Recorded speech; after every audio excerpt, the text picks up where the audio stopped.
संध्या के समय मैथुन नहीं करना, भोजन नहीं करना, शयन नहीं करना, उस समय जप करना, भगवान का ध्यान करना।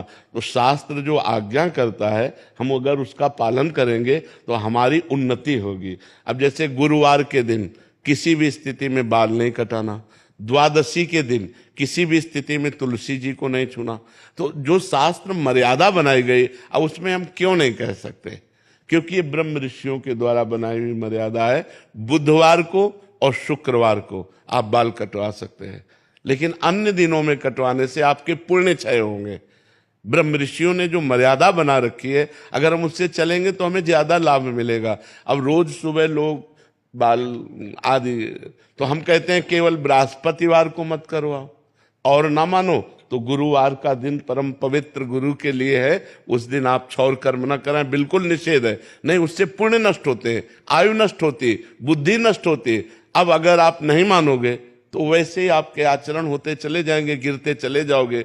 देखो, आप सब लोग यहाँ क्या देखने आए हो, हम आपको बता रहे हैं। आप यहाँ क्यों आए हो, हम दो बातें आपसे रखते हैं। आप क्या देखने आए हो और आप यहाँ क्यों आए हो? तो आप यहाँ देखने आए हो साधुता, भगवान के भक्त का दर्शन जो शास्त्र के अनुसार चलता है। आप आए हो अध्यात्म को पाने के लिए, आप आए हो सुख शांति के लिए, आए हो कि नहीं? अगर हम धर्म से ना चलते हो तो आप हमारे दर्शन करने आओगे क्या? हम भी तो एक मनुष्य हैं, हम भी तो आप जैसे ही हैं। अगर हमारे अंदर अध्यात्म ना हो तो आप क्या सुनने आए हो?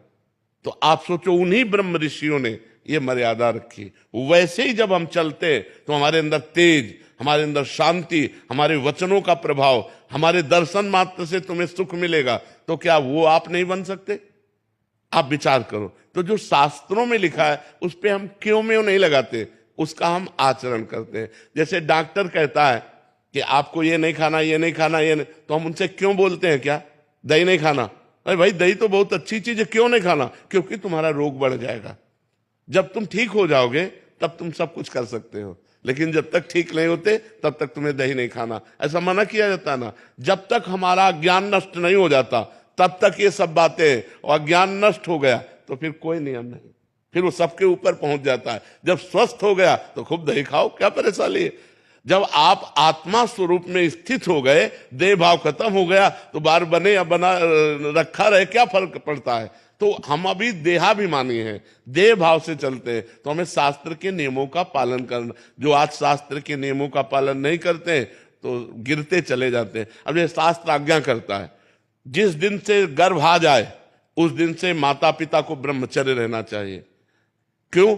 क्योंकि वही वीर शक्ति फिर उसके ऊपर जाएगी तो उसके दिमाग पे, उसके अंगों पे वो कुप्रभाव पैदा करेगी, वो उसकी हानि पैदा करेगी और उसमें गलत संस्कार पड़ जाएंगे।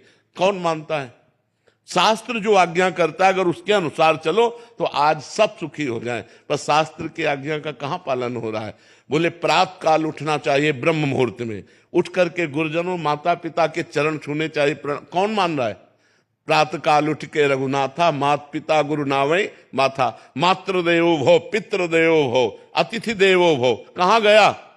पहले लिखा होता था घरों में बड़े अक्षरों में अतिथि देवो भव, अब लिखा होता कुत्ते से सावधान, नहीं लिखा होता। तो हमारे जो शास्त्र कहते हैं उस पे हम क्यों लगाने का अधिकार नहीं करते? हम उनका पालन करते हैं।